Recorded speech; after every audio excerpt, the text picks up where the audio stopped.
Hello. चलिए, अब हम आ गए हैं नए करंट अफेयर के लिए। विज्ञान और प्रौद्योगिकी, क्या चीज़? विज्ञान और प्रौद्योगिकी के बारे में हम लोग जानेंगे। पहला करंट अफेयर है कि ऑपरेशन समुद्र सेतु। ऑपरेशन समुद्र सेतु, ये भारतीय नौसेना ने मालदीव में फंसे भारतीयों को वापस लाने के लिए भारतीय जहाज मालदीव भेजे गए हैं। भारतीय नौसेना मालदीव में फंसे जितने भी भारतीय को वापस बुलाने के लिए भारतीय जहाज ने मालदीव भेजे हैं। ऑपरेशन कौन सा ऑपरेशन कहलाया? तो ऑपरेशन समुद्र सेतु। कितना बढ़िया है कि मालदीव में फंसे जितने भी भारतीय नौसेना ने क्या किया था कि मालदीव में जितने भी फंसे भारतीय लोगों को वापस बुलाने के लिए भारतीय जहाज मालदीव भेजे हैं। वो कौन सा ऑपरेशन कहलाया? ऑपरेशन समुद्र सेतु। नेक्स्ट, रूस द्वारा इस वर्ष पहला आर्कटिका एम उपग्रह लॉन्च करने की योजना है। अभी रूस द्वारा जो इस वर्ष पहला आर्कटिका एम उपग्रह लॉन्च करेगा। पहला उपग्रह लॉन्च करने वाला रूस है। फिर ठीक है, आर्कटिका एम, इसका नाम क्या है? Arktika M. इस उपग्रह से पृथ्वी के ध्रुवीय क्षेत्रों की मौसमी संबंधी घटनाओं पर नज़र रखी जाएगी। इस आर्कटिक एम उपग्रह जो लॉन्च किया जाएगा, इसकी खासियत क्या रहेगी कि इस उपग्रह से पृथ्वी के ध्रुवीय क्षेत्र की मौसम संबंधी घटनाओं पर नज़र रखी जाएगी। पृथ्वी के जितने ध्रुव है ना, उसकी मौसम संबंधी घटनाओं पर नज़र रखी जाएगी। नेक्स्ट क्वेश्चन हम चलते हैं चाइना के बारे में, जो कि अभी चीन है। चीन में कोविड-19 का पैदावार माना जाता है। वहीं चाइना ने अंतरिक्ष यात्रियों को चांद पर, क्या चीज़? तो चाइना ने यात्रियों को चांद पर भेजने के लिए एक नया रॉकेट लॉन्ग मार्च 5B लॉन्च किया है। देखिए, अभी तो कोरोना से जंग में हम लोग को फंसा के मुहा रहा है और अपने ही खुद चांद पर जाने के ख्वाब देख रहा है। और चांद पर क्या कर दिया है? तो याद रखिएगा, चांद पर चीन ने अंतरिक्ष यात्रियों को चांद पर भेजने के लिए एक नया रॉकेट लॉन्च किया है। कौन सा रॉकेट लॉन्च किया है? तो लॉन्ग मार्च। कौन सा मार्च? तो लॉन्ग मार्च 5B। इसने चीन ने अंतरिक्ष यात्रियों को चांद पर भेजने के लिए एक नया रॉकेट लॉन्च किया है। तो ठीक है, यह रॉकेट चीन को तियागोंग नामक अंतरिक्ष स्टेशन के निर्माण में भी सहायता करेगा। याद रखिएगा, जो यह रॉकेट चीन है, तियागोंग नामक अंतरिक्ष स्टेशन है, उसके निर्माण में भी यह सहायता करेगा। तो चीन ने अपने अंतरिक्ष यात्रियों को चांद पर भेजने के लिए कौन सा नया रॉकेट लॉन्च किया है? तो लॉन्ग मार्च 5B लॉन्च किया। याद रखिएगा, लॉन्ग मार्च 5B चीन ने अंतरिक्ष यात्रियों को चांद पर भेजने के लिए नया रॉकेट लॉन्च किया, जो कि यह तियागोंग नामक अंतरिक्ष स्टेशन के निर्माण में भी सहायता करेगा। यह जो है तियागोंग नामक अंतरिक्ष स्टेशन के निर्माण में भी सहायता प्रदान करेगा। चलिए नेक्स्ट, हाल ही में न्यूजीलैंड के वैज्ञानिकों ने पृथ्वी से बड़े एक सुपर अर्थ की खोज की है। याद रखिएगा कि सुपर अर्थ की खोज किसने किया है? तो न्यूजीलैंड के वैज्ञानिकों ने हाल ही में किया है कि न्यूजीलैंड के वैज्ञानिकों ने पृथ्वी से बड़े एक सुपर अर्थ की खोज की है। क्या बात है? पृथ्वी से बड़ा अर्थ एक और खोज दी है, वो जो सुपर अर्थ कहलाया है, किसने खोजा है? तो न्यूजीलैंड ने, जहाँ जीवन संभव हो सकता है। चलिए, पृथ्वी पर तो जीवन संभव ही है, और साथ अब इससे बड़ा पृथ्वी हम लोगों को मिल गया है। यानी किसने? न्यूजीलैंड के वैज्ञानिकों ने इसने खोज किया है, पता लगाया है कि पृथ्वी से भी बड़े एक और अर्थ है, जो सुपर अर्थ है, जिसका खोज किसने किया? तो न्यूजीलैंड ने किया, जहाँ जीवन संभव है, जहाँ पर क्या है? जीवन संभव हो सकता है। इस ग्रह का द्रव्यमान अधिक है, जो कि भारत की जो पृथ्वी जो है इसकी तुलना में काफ़ी अधिक है। यह ठंडा हो सकता है। यह क्या है? यहाँ ठंडा भी हो सकता है, इसलिए जीवन, जहाँ ठंडा होगा तो जीवन संभव है। ठीक है, जहाँ हवा पानी है, जल है, तो सब कुछ संभव है। क्या? तो इसलिए पृथ्वी से बड़ा सुपर अर्थ की खोज किसने किया है? न्यूजीलैंड के वैज्ञानिकों ने किया है। यह जो वहाँ का स्थान क्या है? बहुत ही ठंडा हो सकता है, यानी ठंडेली जगह है। चलिए नेक्स्ट है क्या? तो आईएनएस कलिंग में अग्निप्रस्थ नामक एक मिसाइल पार्क की स्थापना की जाएगी। आईएनएस कलिंग में अग्निप्रस्थ नामक एक मिसाइल पार्क की स्थापना की जाएगी, जिसका उद्देश्य रहेगा आईएनएस कलिंग के इतिहास के बारे में जानकारी प्राप्त करना। क्या रहेगा? तो आईएनएस कलिंग के इतिहास के बारे में जानकारी प्राप्त करना। चलिए नेक्स्ट, अब हम चलते हैं कि पुरस्कार और सम्मान, क्या चीज़? पुरस्कार एवं सम्मान के बारे में पढ़ेंगे और जानेंगे विस्तृत। चलिए, पुरस्कार और सम्मान क्या है, किनको मिला है?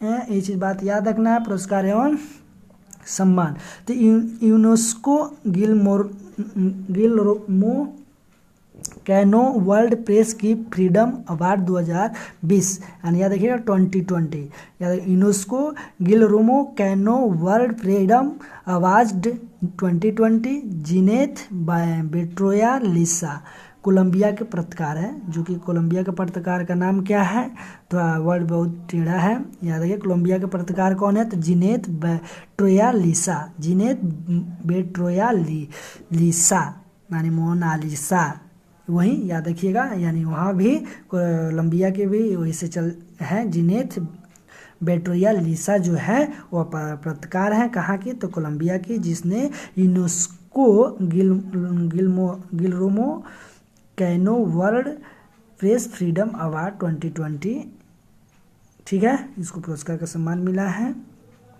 ठीक है। नेक्स्ट याद रखते हैं कि इस पुरस्कार की शुरुआत 1997 में की गई है, UNESCO Guillermo canoe world press freedom award 2020। इस पुरस्कार का क्या नाम रखा गया है, तो याद रखिएगा शुरुआत कब की गई है, 1997 में की गई है। 3 मई को प्रेस स्वतंत्रता दिवस पर प्रदान किया जाता है, 3 मई को प्रेस स्वतंत्रता दिवस को प्रदान किया जाता है। याद रखिएगा कि UNESCO Guillermo canoe world press freedom award 2020 जीनेथ बेट्रोया लिसा कोलंबिया के पत्रकार हैं, याद रखना है। और इस पुरस्कार का शुरुआत कब किया गया था, 1997 में की गई थी। 3 मई को प्रेस स्वतंत्रता, ठीक है, 3 मई को प्रेस स्वतंत्रता दिवस पर प्रदान किया जाता है। कब प्रदान किया जाता है, तो याद रखिएगा 3 मई को, यानी 3 मई को प्रेस स्वतंत्रता दिवस प्रदान किया जाता है।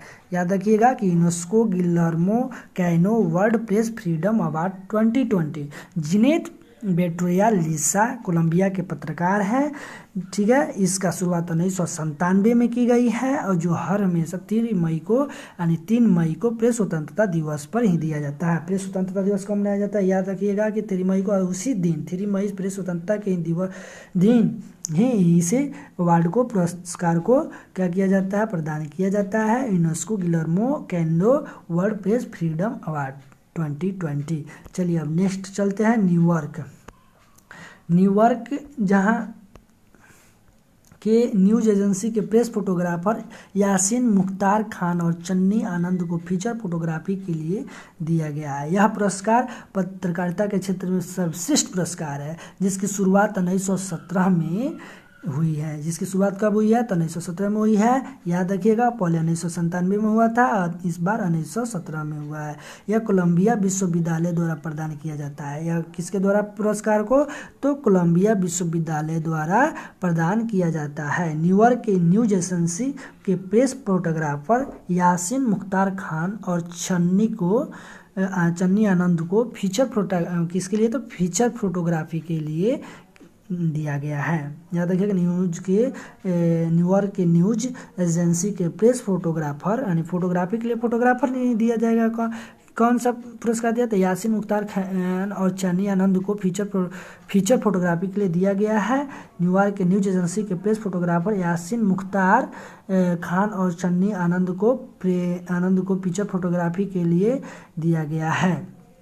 चलिए नेक्स्ट, यह पुरस्कार पत्रकारिता के क्षेत्र में सर्वश्रेष्ठ पुरस्कार है, जिसकी शुरुआत 1917 में हुई है।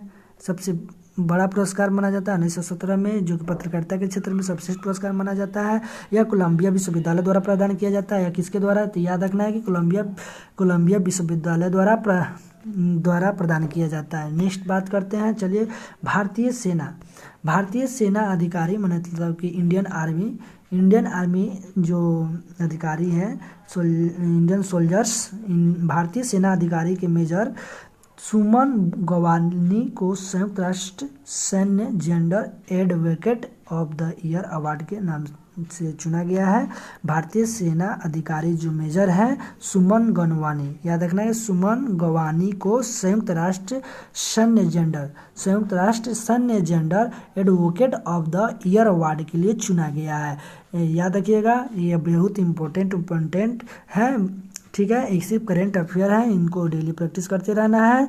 ये हमेशा ही नहीं कि एक बार पढ़ लिए याद हो गया छोड़ दिया, इसको करंट है, इनको हमेशा माइंड में स्टोर रिवाइज करते रहिएगा, जो काफ़ी इजी है, किसी भी एग्जाम में पूछते ही रहता है। तो वर्तमान में कि भारतीय सेना अधिकारी जो है मेजर सुमन गवानी को संयुक्त राष्ट्र सैन्य gender advocate of the year award, कौन सा, तो advocate of the year award, याद रखिएगा पूरा नेम, संयुक्त राष्ट्र सैन्य gender advocate of the year award के लिए चुना गया है। यह सम्मान पहली बार किसी भारतीय को दिया गया है, यह सम्मान पहली बार किस भारतीय को दिया गया है, तो याद रखिएगा कि सुमन गवानी को दिया गया, भारतीय सेना अधिकारी जो मेजर है उनको दिया गया है, उनका नाम क्या है, सुमन गवानी, संयुक्त राष्ट्र सैन्य gender advocate of the year award. ठीक है, नेक्स्ट बात करते हैं दक्षिणी सूडान में शांति प्रयास के उनके योगदान के लिए अभी यह सम्मान दिया गया है।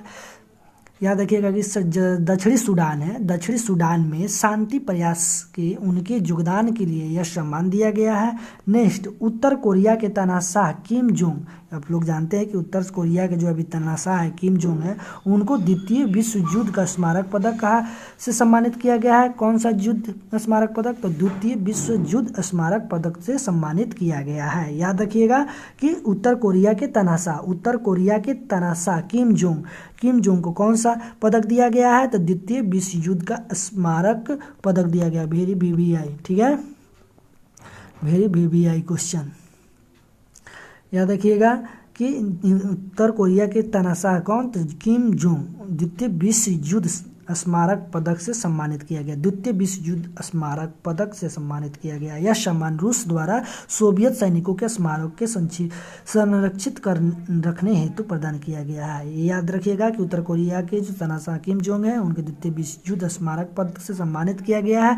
यह सम्मान रूस द्वारा सोवियत सैनिकों के स्मारक को संरक्षित करने में प्रदान किया जाता है, कौन सा, तो सोवियत सैनिकों के स्मारक को संरक्षित करने हेतु प्रदान किया गया है। चलिए नेक्स्ट देखते हैं, कि मणिपुर के डॉक्टर थंगजाम दबली सिंह को जापान सरकार ने ऑर्डर ऑफ राइजिंग सन से सम्मानित किया है। याद रखिएगा कि मणिपुर के जो डॉक्टर है थंगजाम दबली सिंह, याद रखिएगा मणिपुर के डॉक्टर है थंगजाम दबली सिंह, जो जापान सरकार ने क्या किया है, इनको जापान सरकार ने ऑर्डर ऑफ राइजिंग सन से सम्मानित किया है। क्या सम्मानित किया है, तो राइजिंग सन से सम्मानित किया है। राइजिंग सन, याद रखिएगा यह सम्मान कौन सा सम्मान कहलाया, तो राइजिंग सन सम्मान, ठीक है, सन से सम्मान, तो सन यानी मणिपुर के डॉक्टर थंगजाम दबली सिंह को जापान सरकार ने ऑर्डर ऑफ राइजिंग सन से सम्मानित किया। यह सम्मान जापानी संस्कृति को बढ़ावा देने, पर्यावरण संरक्षण पर अपने क्षेत्र में प्राप्त उपलब्धि वाले व्यक्ति को दिया जाता है। यह सम्मान किसके लिए दिया जाता है, तो अपनी संस्कृति को बढ़ावा देने के लिए और पर्यावरण को संरक्षण करने के लिए अपने क्षेत्र में प्राप्त जितने भी उपलब्धि वाले जो व्यक्ति है, जितने भी अपने क्षेत्र में अपने पर्यावरण संरक्षण में है कि नहीं, संस्कृति में, ये सब में वो उपलब्धि वाले व्यक्ति है, प्रतिष्ठित व्यक्ति है, उनको यह सम्मान दिया जाता है।